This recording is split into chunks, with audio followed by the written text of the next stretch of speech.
현대소설 6강의 두 번째 작품 귤동리 1박 한번 공부해 볼게요. 일단 박재부의 시에는요 항상 소외된 이웃에 대한 따뜻한 시선이 존재하거든요.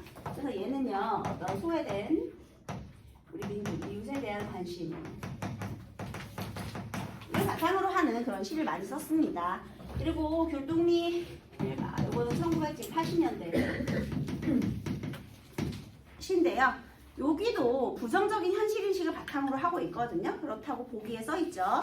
그래서 어떤 부정적인 현실을 가지고 있는지 현실 비판적인 이 시를 한번 공부해 보도록 하겠습니다. 시가 좀 길어요. 그래서 열심히 읽어볼게요. 구절의 의미를 잘 따라오세요, 여러분. 아흐레, 강진, 장, 진아. 여러분, 강이 아니고 장입니다. 장. 장터, 그 장이에요. 여러분, 전남 강진 어디서 많이 들어보지 않았나요? 강진이 왜 유명하냐? 다산 정약용이 여기에서 18년간 유배 생활을 했거든요. 그래서요, 그 정약용의 유배지로 강진이라는 지역이 자주 등장을 합니다. 얘가요, 지금 귤동리의 1박이라는 제목에서부터 알 수 있듯이 귤동리에 가가지고요, 하룻밤 민박에서 묵은 거예요. 그러면 누가 봐도 기행적인 요소가 있겠죠. 기행문의 3요소가 뭐예요? 여정, 견문, 감상. 여정, 견문, 감상이잖아. 그래서 얘는요, 이 여정에 따라서 시상이 전개될 거예요. 여정이라는 것은 결국 공간의 이동에 따른 시상 전개가 등장을 할 거거든요. 자, 그런 다음에요. 특히 얘가 어디를 갔느냐, 귤동리, 특히 얘가 어디에 있느냐, 강진. 그래서요, 여기에 있는 여정의 의미, 이 공간의 의미가 중요해요. 첫 번째요, 공간 1, 강진. 강진은 다산의 유배지. 인데요, 여기서 처음에 어디를 지나가느냐면요, 강진 다산의 유배지인데요. 처음에 어디를 지나갔어? 아흐레. 9일에서는 강진의 장. 장터예요, 장터. 이렇게 터를 붙이면 이해하기 쉽겠죠? 강진에서 매달 9일에 열리는 장터를 지나가는 거야. 근데 여러분, 우리 그 지배계층 아니면 귀족 아니면은 그 부자들 이런 사람이 장터 모이겠니? 아니지. 장터라는 공간 자체가 서민들의 삶의 공간인 거예요. 그래서 이 서민의 숨결을 느끼면서 이제 얘가 지나가는 거죠. 강진장을 지나 여기서 서민들의 삶의 공간, 서민들의 삶이 잘 드러나는 공간이고요. 그 다음에 또 하나, 장검, 긴 검 같은 도암만을 걸어갈 때 도암만. 두 번째 공간, 도암만. 얘는 이제 한과 있는 곳이겠죠. 자, 여기서 강진장 첫 번째 여정이었고요. 두 번째 여정, 도암만. 그 선생님이 지도를 검색해 보니까요, 강진군, 도암면, 귤동리 이렇게 나오더라고요. 강진의 장이 서고, 그다음에 도암면의 도암만을 해안선을 따라 이렇게 긴 칼 같은 그런 도암만을 걸어간대요. 지교법이네요. 근데 지금 현재 계절적 배경은 언제냐? 겨울바람이에요. 아, 지금 배경 겨울. 아이고, 겨울바람이 차대. 뭘 상징하겠니? 암담한 시대 상황.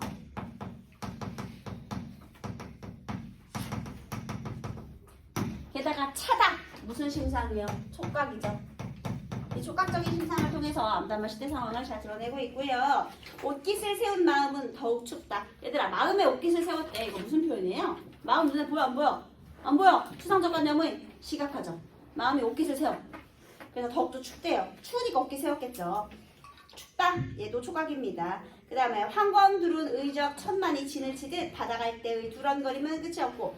자, 내가 도암만에서요, 일단 여기서 지금 추위를 느꼈죠. 그 다음에 여기에서 뭘 봤느냐면요, 이제 견문이에요. 여기에서 처음에 본 게 뭐냐, 바다 갈대를 봤어. 바다 근처에 갈대. 갈대가 무슨 색이에요? 똥색이잖아. 그래서 그 똥색, 황색이잖아. 그걸 보면서 황건, 그러니까 누런 머릿수건을 쓴 의적들을 떠올렸대. 자, 이 의적들은 누구냐? 바로 여기 밑에 나오죠. 동학혁명군이에요. 황적 두른 의적 천만. 바다 갈대가 원관념이고요. 보조관념이 황적을 두른 의적. 자, 동학농민군. 동학군이라고 쓸게요. 그래서 동학혁명 때 그때 또 여기에서 치열한 전투가 있었나 봅니다. 걔네들이 지내친 것 같았고요. 그 다음에 또 그런 바다 갈대에 두렁거림은 끝이 없고 후두둑 음성상징어네요. 바다 오리들이 날아가는 하늘에서 또 바다 오리를 봤거든요. 자, 얘네가 후두둑 날아가는 소리를 들으니까요. 그게 또 창검 부딪히는 소리처럼 들렸대요. 바다 오리의 날갯짓 소리는요. 창검을 휘두르는 소리. 창검 부딪히는 소리로 들렸다는 거죠. 그러니까 한마디로 도안만에서는 무엇을 깨달았어요?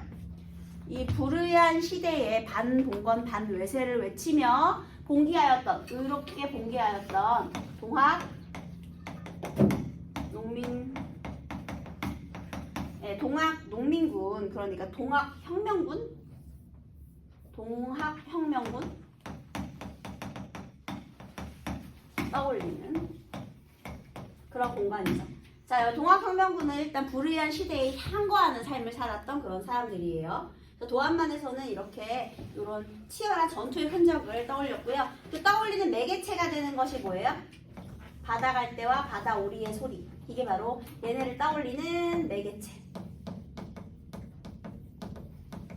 내가 지금 현재 귤동리를 지나가면서요. 거기를 찾아가면서 과거를 또 이렇게 떠올리고 있네요. 네.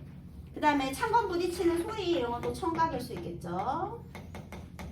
자, 그 다음에 적폐의 땅, 풍찬 노숙의 길을 그 역시 맨발로 살찌끼며 걸어왔을까? 갑자기 이제 여기에서요 또 글을 떠올리게 돼요. 지금 여기서 지나가면서 글을 떠올리는데요. 그는 누구냐? 바로 다산 정약용을 말하는 겁니다. 쓰러져가는 국군 해소 기침을 쿨럭이며 바라본 산천에 찍힌 소금 빛깔에 허름한 불빛 부름 뜯는 촉은 목피. 어느덧 굴동 삼거리 주막에 이르면 얼굴탄 주모는 생굴안주에 막걸리를 내고. 자, 여기에서요 지금 여기서 또 누굴 떠올렸느냐? 바로 그를 떠올리는데요. 이 그가 다산이요, 정약용. 자, 그가 걸어왔던 그의 고난을 떠올려요.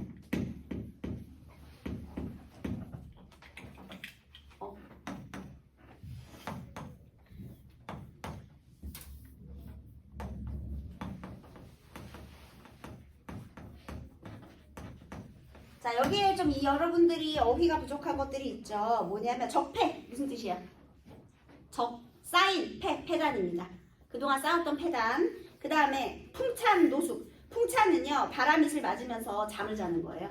그러니까 밖에서 고생하는 거죠. 유배지로 온 정약용의 고생을 말하겠죠. 그 다음에 그 역시 맨발로 살찌끼며 걸어왔을까? 의문형을 통해서 정약용을 떠올리고 있고요. 쓰러져가는 국군 해소가 가래요. 가래의 기침을 쿨럭이며. 자, 지금 가래 기침을 쿨럭이는 주체가 누구예요? 그죠? 그러니까 몸도 안 좋았겠지. 나라 걱정하면서 그 다음에 상한 몸을 이끌고 바라본 산선에 찍힌 소금 빛깔에, 자, 그가 바라봤던, 얘가 뭘 바라봤느냐? 정약용이 뭘 바라봤느냐? 허름한 불빛을 바라봤고요.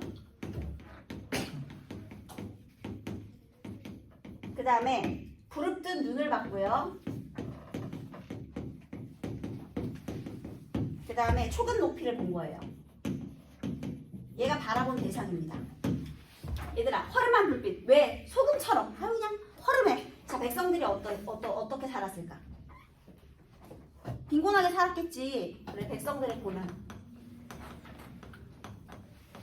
고된 삶이겠죠. 그 다음에 얘들아, 부릅뜬 눈의 주체는 백성들이 부릅뜬 거예요.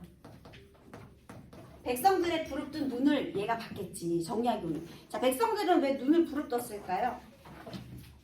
민중들은 왜? 그러니까 백성들의 분노겠지. 백성들의 분노.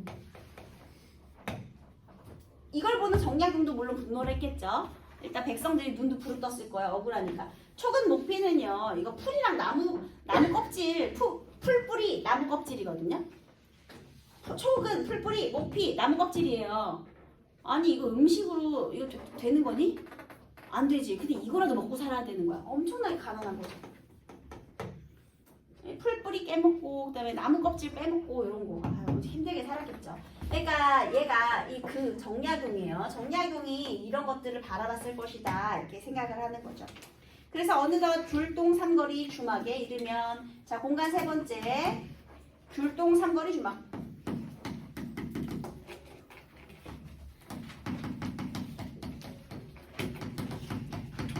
여기까지 온 거예요. 떠올리면서 여기서 이제 민박할 건데요. 자 여기에서는요. 얼군탈 주모는 생굴 안주에 막걸리를 알았다. 어우 생굴 네 여기 많이거든요. 바닷가 근처니까 이제 흔한 안주예요. 그 다음에 얼굴이 탄 주모 고된 삶을 대별하는 인물이죠. 이렇게 힘들게 살아온 그런 주모고요. 그 다음에 여기에서 그래 한 잔 들게나 다산. 어머나 지금 누구한테 하는 말이죠? 화자가 다산한테. 근데 다산 지금 이 세상에 있어요? 죽은 사람인데 자, 한 잔 들게나 다산. 원래는 따옴표가 없어요. 그런데 한 잔 들게나 다산. 자, 지금 다산에게 혼잣말로 위로의 감정. 그 다음에 여기에 나타난 거는 이제 말 건네는 형식이죠. 혼잣말의 형식이긴 하지만 죽은 이제 다산에게 말을 걸면서 다산에 대한 위로, 그의 힘들었던 삶을 생각했잖아요. 그러니까 이제 위로의 감정을 전하는 거예요. 위로를 하고 있고요. 혼자 중얼거리다 문득 바라본 벽 위에 빛바랜 지명수배지 전단 하나.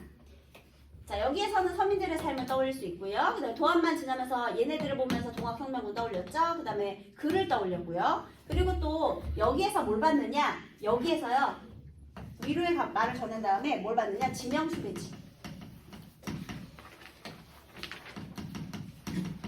여러분 우리 80년대 시적 상황 한번 생각해 보세요. 국과수 아니면은 그 있잖아요. 그 우리가 깜짝이야. 네. 그 항상 이렇게 전범수배라고 해가지고요. 정치적으로 이제 좀 국가에 그 좀 보안의 위기가 된다. 그러면은 이렇게 지명수배를 많이 때렸거든요.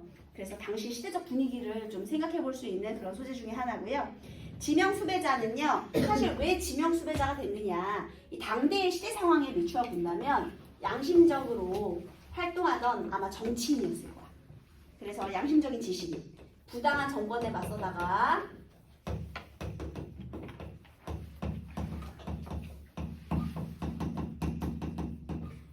범죄자 낙인이 찍힌 사람. 이 지금 시적인 문맥의 의미로 봤을 때 진짜 나쁜 범죄인이 아닌 것 같죠? 그쵸? 그래서 얘를 뭐라고 하느냐? 우리 정약용과 같은 중요해서 빨간색으로 써볼게요. 양심적 지식인 화자 생각에 이 양심적인 지식인을 지명수배자로 몰아넣은 부당한 현실을 비판하고 있는 거죠. 가까이 보면 낯익은 얼굴 몇 있을까? 그래서 내가 자세히 보는 거예요. 낯익은 얼굴이라는 건 내가 아는 사람이라는 거잖아. 나도 이런 부류 중에 하나니까. 그래서 하나하나 더듬어 가는데 누군가 거기 맨 나중에 덧붙여 적은 뜨거운 인적사항 하나. 얘들아 뜨겁다. 삶이 치열했다라는 거거든요. 그 인적사항. 거기다가 어떤 사람이 덧붙여가지고 하나 적은 거야. 정다산. 정약용이죠. 1762년 경지 광주산, 광주에서 태어났대요. 정약용이죠. 여기 저기 그 남양주 그쪽에 또 정약용 생가 있잖아요. 그쵸? 그래서 정다산 꼭 실존 인물이라는 사실성을 부여하죠. 깡마른 얼굴, 날카로운 눈빛. 얘들아 외양묘사를 통해서 뭔가 좀 강직한 성품일 걸 암시하는 거죠. 외양묘사를 통한 강직한 성품. 그 다음에 직업은요. 전직 암행어사 목민관이었대요. 김인시, 애절량 등의 애민을 빙자한 유언비어 날프로 민심을 흉흉하게 한 자생적 공산주의자 및 천주학 수괴. 얘들아 여기 김인시, 애절량은요. 한시야 한시. 정약용의 한시. 김인시는 뭐냐면 얘가 암행어사로 가봤더니 백성들이 너무 고통받고 살고 있는 거야. 그래서 암행어사로 나갔을 때 본 그 백성들의 고통, 탐과 노래, 횡포 이거를 굉장히 긴 한시로 썼어요. 그게 김인시예요. 그 다음에 애절량은 뭐냐면요. 여러분 군포의 폐해 아시죠?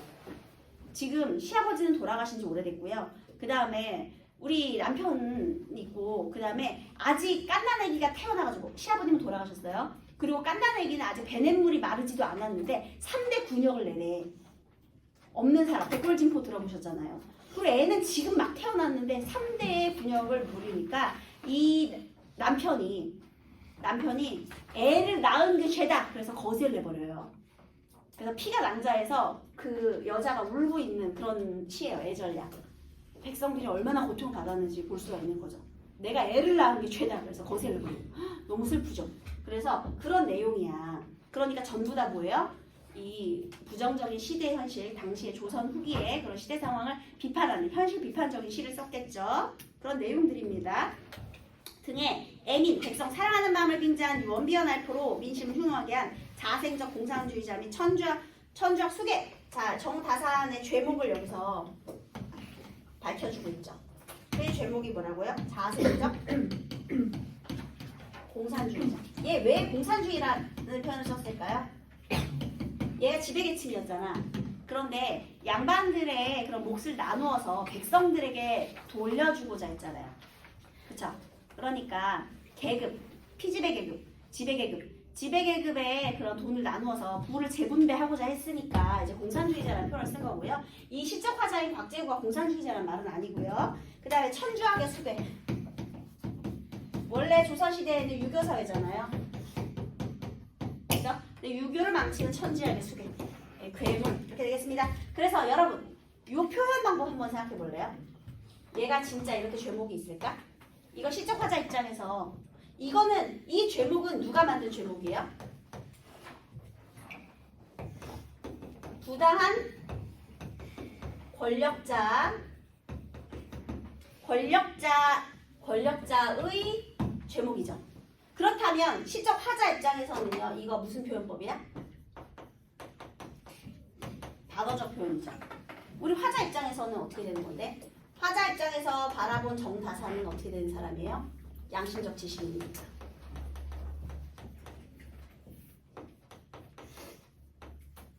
부당한 권력자에서 봤을 때 범죄자예요. 범죄자. 그래서 지명수배를 한 거잖아요. 범죄자니까. 그런데 우리 화자 입장에서 보면 바로 이거. 양심적인 지식인. 이거잖아. 그래서 불의한 시대에 저항하던 그런 양심적인 지식인이기 때문에 반어적인 표현이다라고 볼 수 있는 겁니다. 그래서 얘가 누군가가 이걸 덧붙인 거야. 지명수배자 이렇게 해놓으니까 놀부들이 있네. 그럼 얘도 잡아가라. 이렇게 하나 이렇게 낙서를 써놓은 거겠죠. 그래서 바람은 차고 바람 새에 톱날 같은 눈발 섞여 치는데 여기서 바람, 눈발 이런 거 다 암담한 시대 상황을 상징하는 거죠. 1박에 4,000원. 뜨겁게 군불이 지펴진 주막방에 누워도 잠이 오지 않았다. 밖에 되게 추워요. 내가 지금 방 안에 따뜻한 방 안에 있는데도 잠이 오질 않아요. 왜? 시대에 대한 고민 때문에. 사람을 사랑하고 시대를 사랑하고 스스로의 양심과 지식을 사랑하여. 자, 이거 누구에 대한 설명이죠? 사람을 사랑하고 시대를 사랑하고 스스로의 양심과 지식을 사랑한 사람이 바로 정다산이죠. 그러면 얘는 화자가 지양해야 되는 태도예요? 지향해야 되는 태도예요? 지향해야 되는 태도지? 이렇게 살아야 되는 거야. 근데 이렇게 살았더니 어떻게 됐어? 끝내는 쇠사슬에 묶이고 찢긴. 결국은 이 양심적 지식인들이 다 어떻게 됐어요? 탄압됐죠. 누군가의 신음소리가 문풍지에 들으셨다. 겨울이니까요. 바람소리를 누군가의 신음소리에 빗댄 거거든요. 그래서 이 양심적 지식인이 탄압받는 부정적인 현실인식을 드러내는 겁니다. 다시 교통상거리 주막에서 뭐냐? 이 양심적 지식인 한마디로 누구로? 다산으로 드러난 양심적 지식인이 탄압받는 현실에 대한 비판적 인식을 드러내는 공간이요. 이거를 비판하는 공간이 되겠습니다. 그래서 얘는요, 좀 전체적인 내용을 알고 시를 읽으면 그렇게 어렵지 않은데 아무 배경 지식이 없을 때 시를 읽으면 도대체 이게 뭐야 이럴 수 있거든요. 여기서 가장 중요한 흐름은 일단 제목에서부터 1박 얘가 기행의 형태로 되어 있다는 걸 알아야 돼요. 그럼 기행문의 3요소를 떠올렸어야지. 여정, 견문, 감상. 얘가 여정에 따라서 보고 들은 것들. 얘가 이거 보면서 이런 걸 떠올리고 또 이거 보면서 이런 거 떠올리고 그 다음에 이런 거 보면서 이런 거 떠올리고 여정, 견문, 감상에 따라서 내용을 전개하면 그렇게 크게 어렵지는 않은 내용이 되겠습니다. 게다가 또 힌트를 3번의 보기에서 주기도 했고요. 자, 가와 나의 공통점으로 적절한 것은 몇 번? 수미상과는 공통점은 될 수 없어요. 가만히 있으니까. 그 다음에 계절의 변화 없고요. 사물의 감정을 이입하는 것은 우리 검은고는요. 외로운 기린 해서 감정을 이입할 수는 있거든요. 그런데 여기 지금 나엔 없어요. 정확히 떨어지는 게 없어요. 애상적 분위기를 부각하는 감정이입된 소재가 없습니다. 그 다음에 삶에 대한 반성 없죠. 그런데 감각적인 이미지를 활용하여 현실 상황에 대한 인식. 얘들아 검다 시각적이죠. 그 다음에 춥다 촉각적이죠. 부정적 현실인식 정확하게 드러내죠. 이렇게 정확하게 떨어져야 되는 거야. 그 다음에 2번 A, B에서요. 아마 요것도 많이 틀렸을 것 같아. 2번에 1번 틀렸는데 잘 보세요. 검은 벽은 이 밤으로 전환돼요. 얘들아 이게 내적 갈등이야? 밤이 암담한 시대 현실이라니까. 너무 과잉 해석하지 마세요 여러분. 그냥 암담한 현실이야. 암담한 현실이 심화됐다. 왜냐면 방에서 밖에까지 밤이니까. 이런 건 괜찮지만 갈등은 안 돼. 내적 갈등은 안 되는 거예요. 그 다음에 3번 여기서 틀린 것은 당연히 4번이겠죠. 이거 현재 평가 아니잖아요. 이거 반어적인 표현이니까요.